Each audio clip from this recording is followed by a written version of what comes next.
Assalamualaikum warahmatullahi wabarakatuh. Waalaikumsalam Waalaikumsalam warahmatullahi warahmatullahi wabarakatuh, wabarakatuh. Ibu.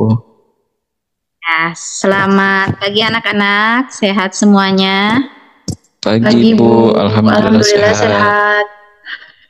sehat. Ya, sebelum ke pembelajaran, Ibu absen terlebih dahulu ya, biar nanti ketahuan siapa yang sekolah atau tidak. Dila, Hadir Bu. Jira, Hadir Bu. Jira ada? Hadir Ibu. Ya, Jira kenapa? Kok kayaknya lesu gitu? Lagi sakit? Enggak Ibu. Kenapa? Nah, semangat ya, masih pagi udah lemes gitu. Saproji, Hadir, Ibu. hadir ya, alhamdulillah ya. Berarti di pertemuan kali ini semuanya hadir ya. Mudah-mudahan seterusnya kalian tetap semangat mengikuti pembelajaran. Jangan karena hari ini pembelajaran Ibu jam pertama, tapi mudah-mudahan dari jam pertama sampai jam terakhir juga kalian tetap semangat mengikuti pembelajaran ya Zira ya. Semangat kan? Ya Bu, semangat. Nah, ya, oke. Di pembelajaran sebelumnya, kita sudah bersama-sama belajar tentang menentukan apa itu kalimat utama. Nah, kemarin kan kita sudah bahas tentang kalimat utama dan bagaimana cara menentukan dari kalimat utama itu sendiri. Coba Ibu tanya Dila ya. Dila ada?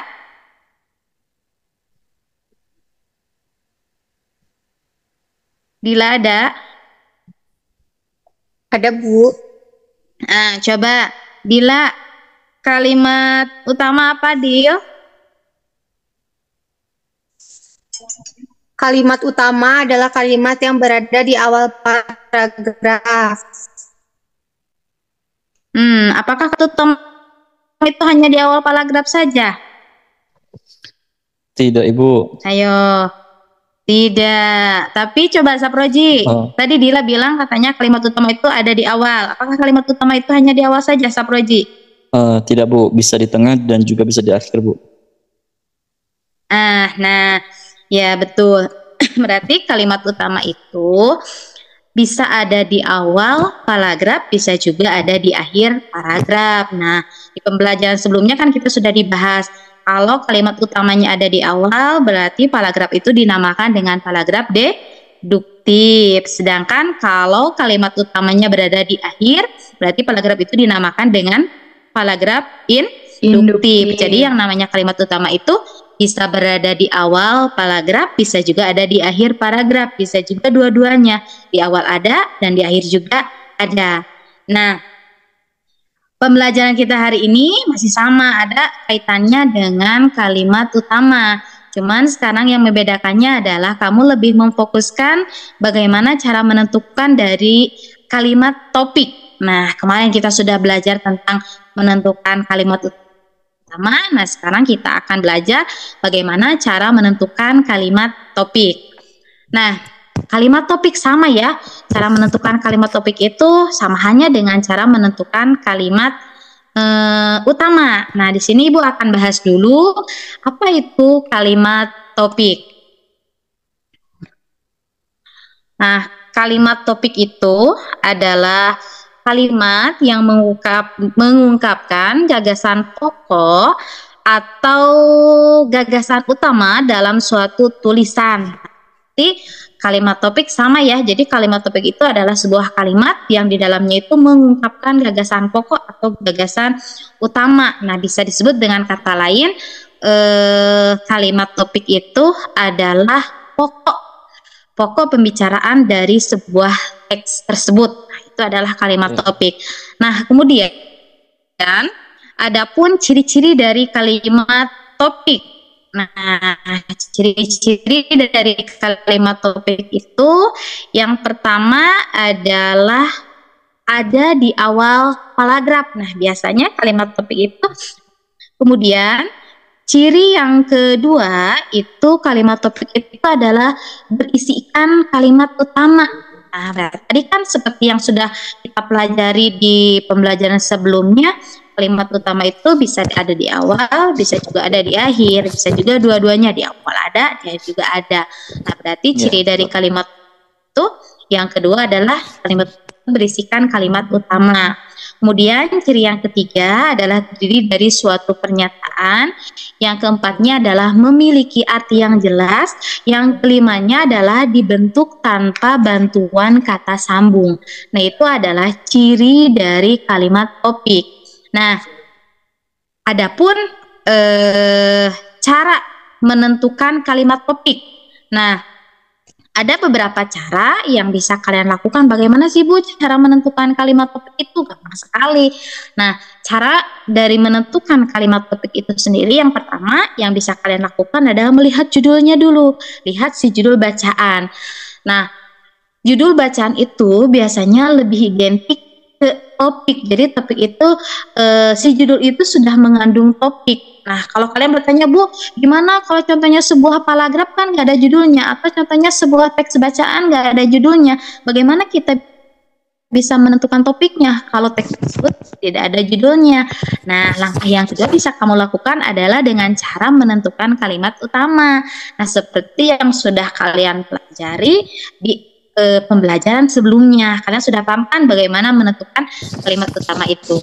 Nah, cara yang kedua bisa kalian lakukan yaitu dengan cara menentukan apa coba yang ketiganya, Saproji? Kok kamu main-main terus sama temennya? Coba yang ketiga apa? Ya, gimana Bu? Kira-kira apa? Cara menentukan kalimat topik yang selanjutnya. Tadi kan yang pertama melihat judul dulu, sudah Ibu jelaskan. Yang keduanya adalah menentukan dengan cara menentukan kalimat utama. Jangan ngobrol terus sama temannya ya. Iya Bu, siap Bu. Ke depan. Nah, coba Saproji, kira-kira cara menentukan kalimat topik selain yang tadi Ibu jelaskan, yang dua apa? Coba. Kata yang banyak paling diulang Bu. Kata? Yang paling banyak diulang. Iya, pinter tuh Saproji bisa ya. Nah, kalau udah pinter gitu jangan banyak main-main sama temennya ya. Fokus coba lihat Ibu ya. Maaf, betul ya. Yuk perhatikan. Berarti cara menentukan kalimat topik itu bisa kalian lakukan tadi ya. Yang sudah kita bahas pertama, kamu lihat judulnya dulu.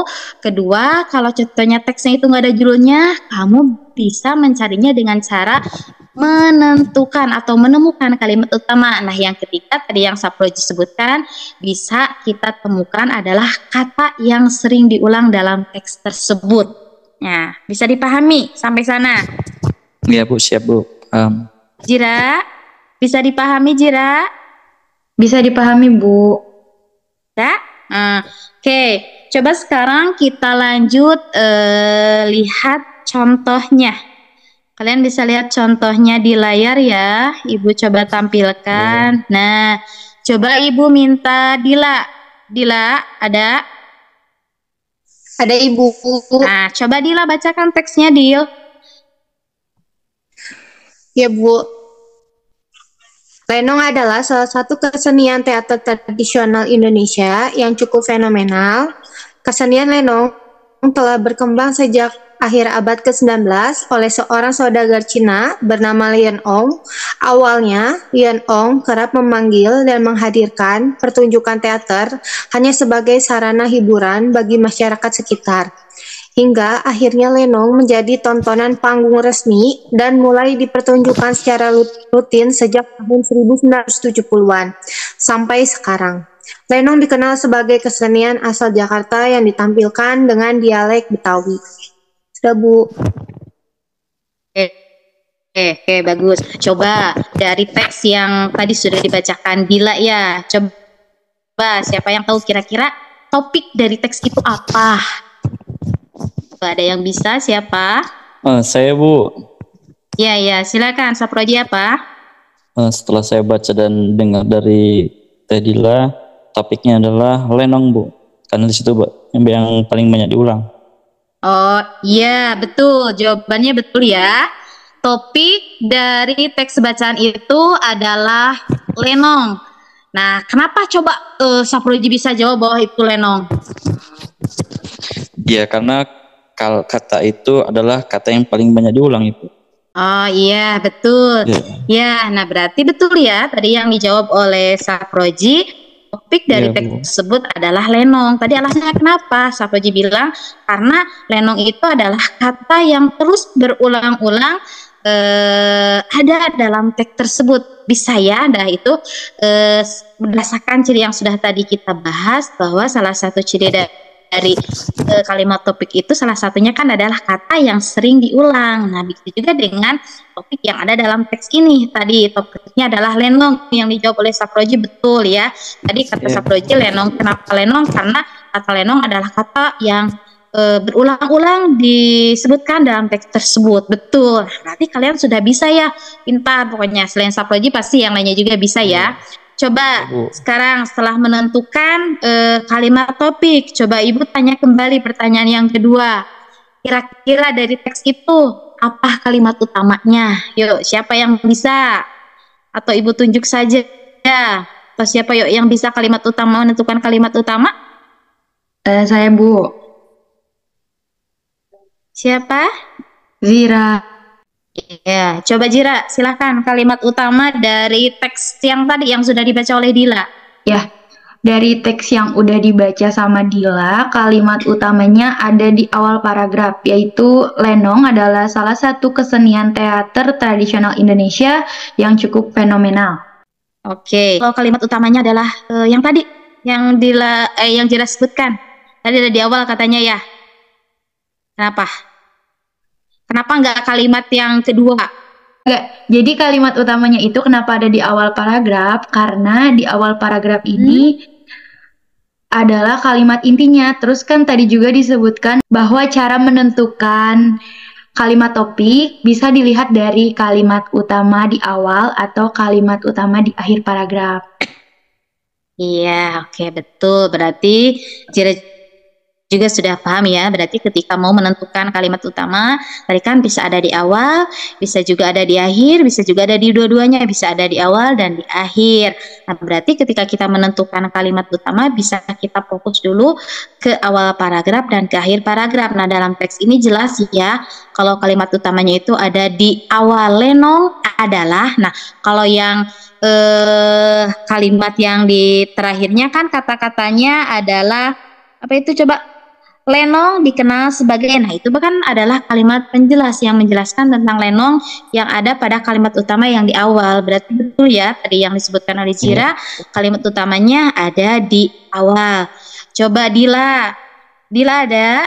Dil? Ya, ada ada Dila? Ibu.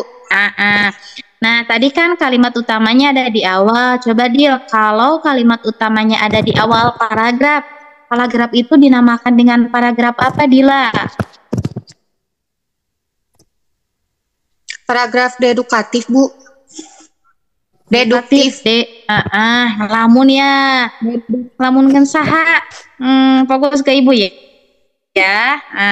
Betul. Jadi kalau kalimat utamanya ada di awal, berarti kalimat itu paragraf tersebut dinamakan dengan paragraf apa? Tidak. Deduktif. Coba Saproji, kalau kalimat utamanya ada di akhir, paragraf itu dinamakan dengan paragraf apa? Aduh lupa Bu. Lupa. Iya, Baru Bu, tadi Ibu bahas Bu. di awal udah lupa lagi. Kemudian lamun besok Ibu ditanyanya ya. Coba Jira. Iya Ibu. Kalimat induktif, Bu. Nah, bukan kalimat induktif, tetapi paragraf induktif. Paragraf induktif. Jadi kalau kalimatnya, jadi jenis paragraf itu kan ada paragraf deduktif dan ada paragraf induktif. Kalau deduktif itu kalimat utamanya ada di awal, kalau kalimat utamanya ada di akhir berarti itu paragraf induktif. Kalau kalimat utamanya di awal dan di akhir berarti itu adalah paragraf campuran. Bisa dipahami sampai sini? Bisa paham apa yang disampaikan? Bisa, Bu. Bisa. Saproji? Bisa Bu. Iya Bu, bisa. Oke. Nah, kalau kalian sudah paham, tugas untuk besok bisa kalian lihat di buku paket halaman 20. Di sana ada 2 teks. silahkan kalian baca dengan teliti teks tersebut, kemudian kalian tentukan topik dari teks tersebut apa, kemudian sertakan juga kalimat utamanya ya. Jadi tugasnya ada 2, kamu tentukan topiknya dari kedua teks tersebut, kemudian kamu tentukan juga kalimat utama yang ada pada teks tersebut ya. Ada di paket halaman 20 ya. Silakan kalian kerjakan. Besok kita bahas dan Ibu periksa besok tugasnya ya. Siap, Bu. Dila, Ya, Ibu. paham tugasnya? Iya, Bu, Sakoji? siap, Bu. Ya, oke. Ya, pertemuan kita hari ini mungkin cukup sampai di sini ya. Mudah-mudahan kalian paham dengan apa yang sudah Ibu sampaikan. Mudah-mudahan kita diberikan kesehatan, masih diberikan umur, sehingga mudah-mudahan besok kita bisa bertemu kembali dalam keadaan sehat ya. Terima kasih untuk pembelajaran kita hari ini. Mohon maaf ya kalau Ibu ada kekurangan atau ada kata-kata yang kurang berkenan di hati kalian. Mudah-mudahan besok kita bisa bertemu kembali. Terima kasih. Assalamualaikum warahmatullahi wabarakatuh. Waalaikumsalam warahmatullahi wabarakatuh. Terima kasih banyak, Bu. Ibu. Ya, sama-sama.